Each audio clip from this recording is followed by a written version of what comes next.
this motherfucking design on right now. Warahmatullahi wabarakatuh. Kembali lagi dengan saya di Learning Journal. Saya Batia Roman Effendi. Di sini saya akan menjelaskan tentang pembelajaran hari ini, yang mana pembelajaran hari ini tidak ada sinkronus, tapi ada materi bintal Islam. Dan hari ini kita mendapatkan tugas individu dan tugas kelompok, yang mana tugas tersebut kita disuruh mengulas tentang sebuah video yang mana mengkaitkan dengan nilai-nilai dasar ber-ASN yang berakhlak. Di sini saya mengambil video Sekolah Rimba, yang mana saya akan menjelaskan sedikit tentang video tersebut. Sekolah Rimba di sini diceritakan di sebuah hutan yang dilindungi masih terdapat pemukiman penduduk asli hutan rimba. Penduduk asli hutan rimba tersebut memiliki latar belakang yang berbeda dengan penduduk yang seharusnya, terutama dalam bidang pendidikan dan kesejahteraan. Bisa dibilang mereka tidak mempunyai latar belakang pendidikan yang mumpuni, dikarenakan tidak ada sekolah yang berdiri di sana. Kemudian datanglah seorang tokoh yang bernama Butet, yang mana ibu ini bertugas untuk mengajar di hutan rimba tersebut karena beliau mengikuti sebuah organisasi. Singkat cerita, Butet mendapatkan tugas mengajar di hutan rimba dan bertemu dengan penduduk setempat. Beberapa hari berlalu, Butet sering merasakan ada seseorang yang memerhatikan dari jauh.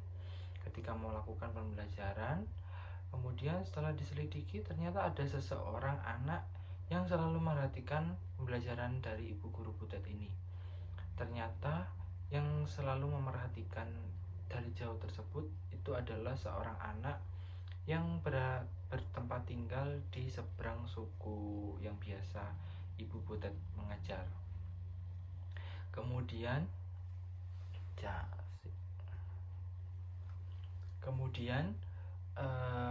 si Butet menanyai siapa namanya anak tersebut dan apa motifnya mengapa dia selalu mengintai dari jauh.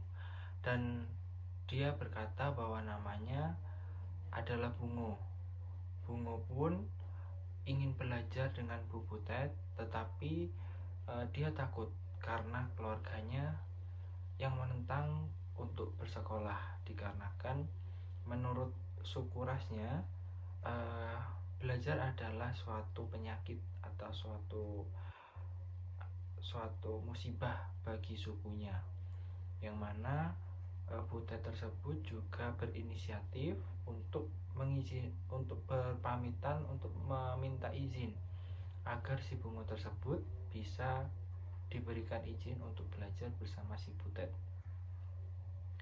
Singkat cerita, akhirnya si Bungo itu pintar untuk membaca, yang mana alasan tentunya itu sebetulnya bukan si Bungo agar bisa membaca, tetapi dalam lingkungannya dia selalu berpindah-pindah dikarenakan adanya kesepakatan dengan penebang liar, yang mana penebang liar tersebut memberikan surat kesepakatan kepada kepala suku dari Bungo sendiri dan memalsukan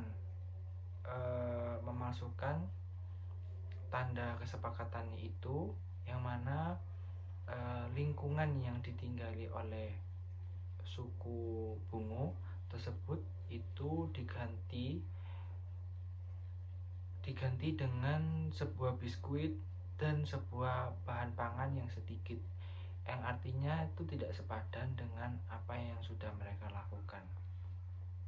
Sampai si Bungo bisa membaca dengan lancar, dia akhirnya memberikan pernyataan kepada kepala suku bahwa kesepakatan itu adalah kesepakatan yang tidak sah, yang mana di dalam kesepakatan itu harusnya tidak seperti itu.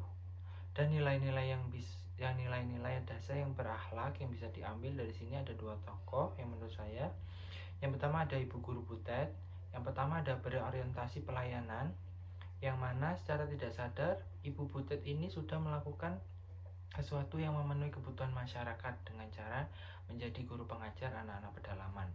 Kemudian kompeten, yang mana Ibu Butet ini juga membantu orang lain untuk belajar. Kemudian harmonis, yang mana Ibu Butet ini mengajar anak-anak rimba tanpa memandang latar belakang dari mana mereka berasal. Dan kolaboratif, Ibu Butet juga memanfaatkan berbagai sumber daya terutama